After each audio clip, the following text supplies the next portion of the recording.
Hi అండి, అందరికీ నమస్కారం. నా పేరు మమత. వాసవి గారికి చాలా చాలా ధన్యవాదాలు. హనుమాన్ జయంతి శుభాకాంక్షలు. ఏ, అమ్మమ్మ గారి ఇల్లు అనేది హాలిడేస్ వస్తే గుర్తుకొచ్చేది. కానీ నేను పుట్టింది అమ్మమ్మ గారి ఇంట్లో, పెరిగింది అమ్మమ్మ గారి ఇంట్లో. చాలా మాటకి నేను గడిపింది అమ్మమ్మతోనే. మెయిన్గా అందరికీ హాలిడేస్ వస్తేనే వెళ్ళాలి అని నేను చిన్నప్పటి నుంచి ఉన్నది అమ్మమ్మతోనే. అమ్మమ్మకి 5 మంది, 2 మగ పిల్లలు, 3 కూతుర్లు. పెద్ద పెద్ద కూతురుని నేను. మెయిన్గా ఫస్ట్ పుట్టింది అంటే వాళ్ళ ఇంట్లో ఫంక్షన్స్ కానీ పుట్టడం కానీ ఏదైనా మెయిన్ నాతోనే స్టార్ట్. ఇంకా అందరికీ చాలా ప్రేమ అనమాట. మెయిన్గా ఫస్ట్ ఆడపిల్ల కాబట్టి. ఇక ఫస్ట్ వచ్చేసి మా తాతయ్యకు కూడా చాలా చాలా ప్రేమ నేనంటే. అసలుకి వదిలేవాడే కాదు, ఎక్కడికి పోయినా ఎంటో వచ్చేవాడు. ఏమైనా అప్పట్లో ఇంకా సైకిల్ తొక్కడం అంటే రూపాయి దగ్గర తాతను నడుకొని అమ్మమ్మకు తెలియకుండా తీసుకొని ఎండకి ఎక్కడ తిడుతుంది అనేసి తెలియకుండా తీసుకొని అప్పట్లో గంటకి రూపాయి సైకిల్ తొక్కడం. ఇంకా మెయిన్ అందరూ వచ్చిందంటే అమ్మమ్మ అరిసెలు చేసేది. బుడమ బియ్యం అని బ్రౌన్ రైస్ ఉండేది. అవి నానబెట్టి తననే దంచి తన చేతితోనే చేసేది. మళ్ళీ ఎవరితోనూ చేపించేది కాదు. తననే దంచి చేసి అరిసెలు చేసి పెట్టేది. చాలా బాగుంటుండే.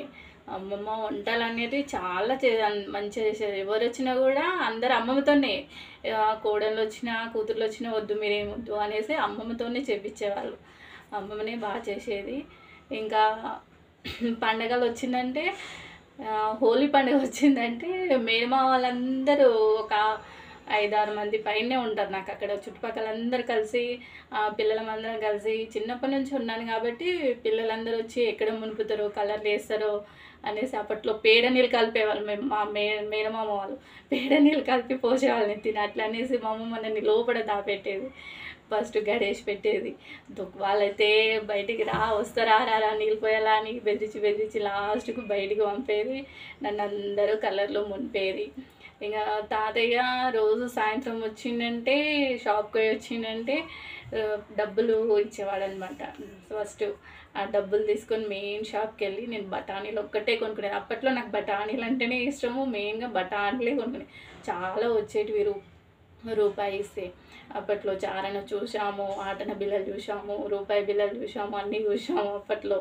ఇప్పుడు అంటే 25 పైసా అంటేనే తెలుస్తుంది పిల్లలకి. చారణ అంటే తెలుస్తలేదు, పైసా అంటేనే తెలుస్తుంది మళ్ళీ. ఇంకా మెయిన్ అమ్మమ్మతో నాకు గడిపిందంటే చాలా ఉన్నాయి.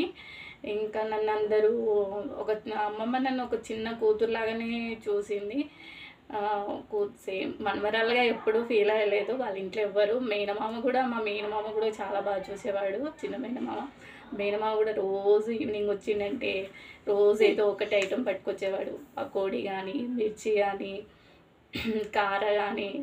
అందరం మామ ఎప్పుడు వస్తాడా, అన్నం ఎప్పుడు తినాలా అందరం కూర్చొని అని తాత, అమ్మమ్మ, మేము అందరం బయట కూర్చొని మామయ్య వచ్చినాక అందరం కూర్చొని తినేవాళ్ళము. ఇంకా బయట పడుకునేవాళ్ళం. చాలా మటుకైతే బయట పడుకునేవాళ్ళము. మంచాలు వేసుకొని పక్కన అమ్మమ్మ వాళ్ళ తోటి కోడలు వాళ్ళందరూ ఉండేవాళ్ళు. బయట పడుకునేవాళ్ళము. మెయిన్గా అంటే బయట పడుకుంటే అసలు మేము మామ వాళ్ళ పిల్లలు అందరం కలిసి బాగా పొడుపు కథలు చెప్పుకునేవాళ్ళము. ఒకరికొకరికి పోటీ పొడుపు కథలు చెప్పుకునే వాళ్ళము. కథలు చెప్పేవాడు తాత, అమ్మమ్మ. ఇంకా అక్కడ ఫేమస్ అంటే రాంపురంలో పెద్ద శివాలయం ఉంటుంది. శివుని విగ్రహం ఉంటుంది, వాటర్లో ఉంటుంది అనమాట. మెయిన్గా పెద్ద ఉంటుంది, చాలా పెద్దగా శివుడిని. ఇంకా మా అమ్మమ్మ నాకు నేర్పింది, చాలా వంటలు నేర్పింది చాలా. ఇంకోటి అమ్మమ్మ వాళ్ళు బీడీలు పెట్టేవాళ్ళు. అమ్మమ్మ ఇంట బీడీలకు పోయి ఫస్ట్ ఐస్ క్రీమ్ది కంపెనీ ఉండేది అనమాట, షాప్ ఉండేది. ఐస్ క్రీమ్ తయారు చేసేది. అక్కడ 2 రూపీస్కి ఇస్తే ఇన్ని ఇచ్చేవాళ్ళు. 1-2 ఇచ్చేవాళ్ళు కాదు. అంటే బయట అమ్ముకునే వాళ్ళు 1 అట్లా ఇచ్చేవాళ్ళు 2 రూపీస్కి. అక్కడికి వెళ్తే 2 రూపీస్కి ఇన్ని ఇచ్చేవాళ్ళు. ఆరెంజ్ వేవ్ ఎక్కువ తెచ్చుకునేదాన్ని. ఆరెంజ్ ఐస్ క్రీమ్స్ ఇచ్చేవాళ్ళు. అవి తినుకుంటూ పోయి అమ్మ వెంట బీడలు తీసుకొని మళ్ళీ వచ్చేదాన్ని. పోటీ పెట్టుకునేవాళ్ళం. బీడీలు పెట్టే దాంట్లో కూడా అమ్మమ్మకి నువ్వు ఇన్ని పెడితే నీకు ఇన్ని, అంటే ఈరోజు నీకు ఈ పని లేదు, ఇన్ని డబ్బులు ఇస్తా అని మా అమ్మమ్మ నాకు బాగా పోటీ పెట్టేదనమాట. ఇక పక్కన వాళ్ళు అందరం ముగ్గుతోనే కూర్చొని పెట్టేవాళ్ళం అనమాట. ఎవరి ఒక్కరి ఇంట్లోనే అందరం వచ్చి టీవీ చూసుకుంటా కానీ లేదా రేడియో వినుకుంటా మాట్లాడుకుంటా పెట్టేవాళ్ళం ఆ బీడీలు కూడా. ఇంకా ఇంకేంటి, అమ్మమ్మ వాళ్ళకు ముందర జామ చెట్టు ఉండేదన్నమాట. ఇంకా దానికి ఉయ్యాల వేసుకొని దాన్ని రోజు సాయంత్రం పుట్ట ఊగేవాళ్ళం. పండ్లు జాంకాయలు కోతులు ఎక్కువ ఉండేవి. కోతులు వస్తే ఎక్కడ తీసుకుపోతాయి అని ఫస్ట్ కాసి నిమ్మడే పొద్దున్నే లేచి తెంపుకునేవాళ్ళము. కోతులు ఎక్కువ ఉంటుండే. ఇంకా మా పెద్దమైన మామయ్య అయితే చాలా చాలా రకాల పిట్టలు పట్టుకొచ్చేవాడు.